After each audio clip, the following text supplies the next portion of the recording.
Ang sakit sa kamay, aray. Parang natatay. Tulong, bobo.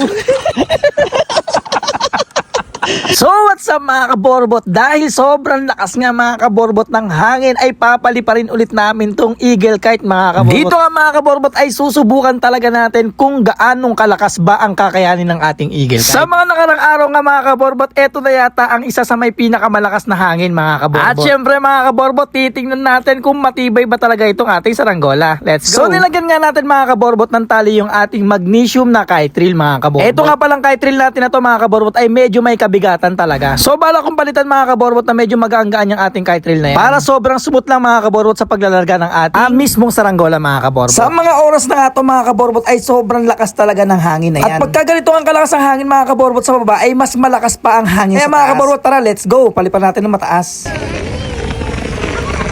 Ang sakit sa kamay, aray. Hindi kaya ng ano. Dito nga mga kaborbot ay namumroblema ako sa paglalarga ng saranggola. Kasi nga sobrang lakas ng hangin at sobrang lakas ng hatak ng ating eagle kite. At di ko alam mga kaborbot kung paano ko mahahawakan tong ating kite reel. Kasi nga mga kaborbot, tatamaan yung kamay ko ng pinaka-handle niya kapag dinalawang kamay ko yung paglalarga ng ating saranggola.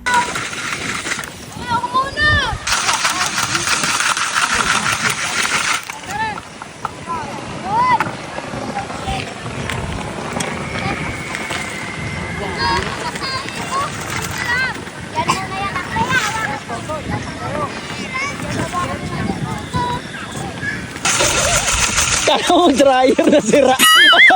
Bobo. Dryer na sira. Sobrang ganit. Kaya dryer na sira. Napakataas. Sumisipol na naman siya. Sumi natin mga kaborbot.